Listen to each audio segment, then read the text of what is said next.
पाताला पाताल लख आगास आगास।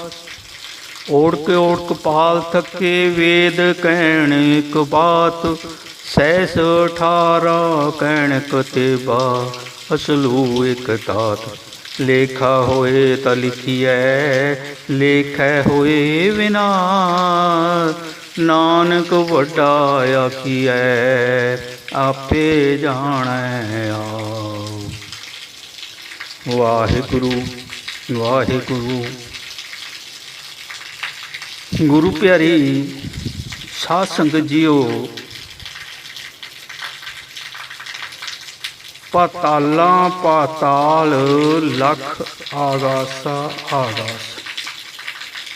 गुरबाणी ये बख्शिश करती है कि इस ब्रह्मंड तो इलावा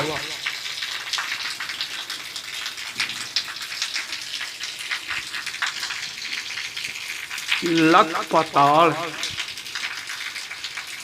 लख आकाश भी है।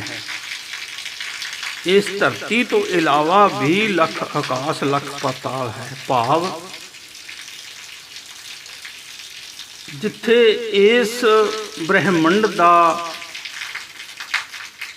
समुंदर वखरा है, जिथे ये ब्रह्मंड की धरती वखरी है, जिथे ये ब्रह्मंड का सूरज वखरा है, जिथे ये ब्रह्मंड का चंद भी वखरा है, पौण पानी जिहड़े है वो भी वखरे है। इसे तरह ही लख पतालों दे विच लख सूरज प्रकाश कर रहे हैं, लख चंद्रमा प्रकाश करते हैं, लख धरतियां है, लख आकाश है। जैसे आकाश साडे इस ब्रह्मंड दे विच इस धरती दे उपर छाए हुए है, ऐसे आकाश लखां ही उन्हां ब्रह्मंडां दे विच भी छाए हुए है, जिथे ये अलग अलग असिस्त दे विच लख पाताल भाव धरती दे 7 हिस्से 7 पाताल आकाश दे 7 हिस्से ये सारे उन्हां ब्रह्मंडां विच भी विराजमान है। और ये कल्ले कल्ले दे करके लख जिहड़े है इस तरह दे ब्रह्मंड इस परम पिता परमात्मा दे सजाए हुए है। और साहिब श्री गुरु नानक देव जी ने पीर दे लड़के नूं जद नाल लैके इन्हां लख पतालां दी लख आगासां दी सैर करवाई ते उथों ये कड़ाह प्रसाद दा कचकौल भरिया होया लैके आए ते पीर नूं मनना पिया कि गुरु नानक दी बाणी जिहड़ी है वो सही है। पाताला पाताल लख आगास आगास। आकाश लखां है। हुण सोच आउंदी है कि जे गुरु नानक देव जी पीर दस्तगीर दे लड़के नूं नाल लैके ते उथों कड़ाह प्रसाद दा कचकौल भर के लैके आए आ, ते इहदा मतलब ये है कि उन्हां ब्रह्मंडां दे विच भी आबादी है, वसों है। उन्हां ब्रह्मंडां दे विच भी लोक वसदे। तो साध संगत जी गुरबाणी सानू बख्शिश करती है कि असी ये भेद नहीं जान सकते। ओढ़क भाल थके वेद कहण एक बात। वेद भाव ग्रंथ धर्म ग्रंथ जिहड़े है, कई बहुत गुझे धर्म ग्रंथ ऐसे पे है जिहड़े इस प्रकृति दे इस ब्रह्मंडां दे ही नहीं बल्कि होर लखां ब्रह्मंडां दे भेदां दी गल करदे है।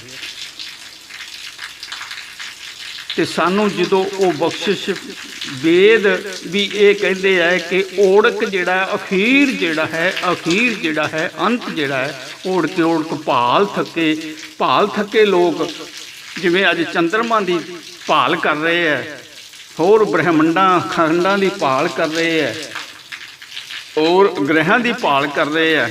इस तरह ही ओढ़क ओढ़क भाल थके वेद कहन एक बात। वेद ये गल कहते हैं, सहस 18 कहन कतेबां, 18 पुराण कतेबां, ये सारियां ये गल दसदियां कि किसी ने भी अंत नहीं पाया। ओढ़क ओढ़क भाल थके वेद कहन एक बात, सहस 18 कहन कतेबां। असलू एक धात, एक धात है ऐसी जिहड़ी शक्ति है, ऐसी शक्ति है जो सारी इन्हां ब्रह्मंडां नूं चलाएमान कर रही है, जो सारे इन्हां ब्रह्मंडां नूं सजाएमान कर रही है, जो इन्हां ब्रह्मंडां नूं विनाश भी कर सकती है। वो एक शक्ति है। वो शक्ति दा ही ये कर्म है कि ये सारे ब्रह्मंडां दे लख पतालां दे लख आकाशां दे जो चलन है वो उस दे हथ दे विच आ, उस शक्ति दे हथ दे विच आ। जो चाहे शक्ति ते एक पल दे विच ये सारे ब्रह्मंडां नूं खत्म कर सकदी है। समुंदरां नूं, धरतियां नूं, लखां धरतियां नूं, लखां आकाशां नूं, लखां पतालां नूं, समुंदरां नूं, ये शक्ति जिहड़ी है एक पल दे विच विनाश कर सकती है। और हैरानी की गल ये है कि हर पताल दा, हर ब्रह्मंड दा, हर आकाश दा अपना अपना वखरा चलाएमान है, वखरा वखरा चलन है, वखरा वखरा पानी है, वखरा वखरा समुंदर है, वखरी धरती है, वखरा ही पौन पानी भी है। वो एक अलग मतलब ऐसे दायरे दे विच विकसित है, जिसने दायरे दे विच वो विकसित है उस दे विच वो ब्रह्मंड जिहड़ा है, ब्रह्मंड मतलब भाव ब्रह्म दा अंडा। और अंडे दे विच वेख लो भी आप तुसीं जाणदे हो कि की कुछ हुंदा है। इस तरह ये ब्रह्मंड दे विच भी जो कुछ है वो उसका अपना है। अंडे दे विच जो हुंदा है एक अंडे दा अपना हुंदा है, ते लखां अंडियां दा लख वार, लख तरीकिਆਂ दा, लखां ही उसदे जिहड़े भेद हुंदे आ, लखां ही उसदे जिहड़े स्वरूप हुंदे आ। तो इस तरह दे नाल ये लखां पतालां दे भी अपने अपने स्वरूप है, अपने अपने कर्म है, अपने अपने शक्तियां है, अपनी अपनी पावरां है। तो साध संगत जी ये विचार आउंदा है कि भाई गुरु साहिब श्री गुरु नानक देव जी ने अज तो 500 550 साल पहला जो सानू उपदेश दिता कि ये सृष्टि जिहड़ी है एक ही ब्रह्मंड नहीं है, ब्रह्मंड लख है, पताल लख है, आकाश लख है। ते इन्हां दे जिहड़े है ना स्वरूप वो भी वखरो वखरे है। उन्हां दा विधान जिहड़ा है, उन्हां दा किरत करमान जिहड़ा है वो भी वखरा है। तो साध संगत जी असीं अज हाले खोजां करते हाँ कि ये चंद्रमा की खोज कर लीए, असी ये ब्रह्मंड दे एक ही ब्रह्मंड नूं हिंदुस्तान दे उपर जो ब्रह्मंड सारी सृष्टि दे विच एशिया, दक्षिण एशिया, यूरोप महादीप का, हिंद महासागर का, या सारी ही सृष्टि का जो ब्रह्मंड है वो एक है। इस तरह के एक एक ब्रह्मंड जिहड़े है जिवें एक एक अंडे दे विच मलबा जिहड़ा हुंदा है उसका जो कर्म हुंदा है वो अपना अलग हुंदा है, दूजे अंडे का कर्म जिहड़ा है वो अपना अलग हुंदा है। इस तरह ये लखां पतालां दे, लखां ब्रह्मंडां दे, लखां आकाशां दे का चलन जिहड़े है वो आपो अपने वखरे वखरे है। तो साध संगत जी इस तरह के नाल असीं विचार करते हाँ कि ये जिहड़ी बाणी है साहिब श्री गुरु नानक देव जी ने उच्चारण की है बहुत सत्य है।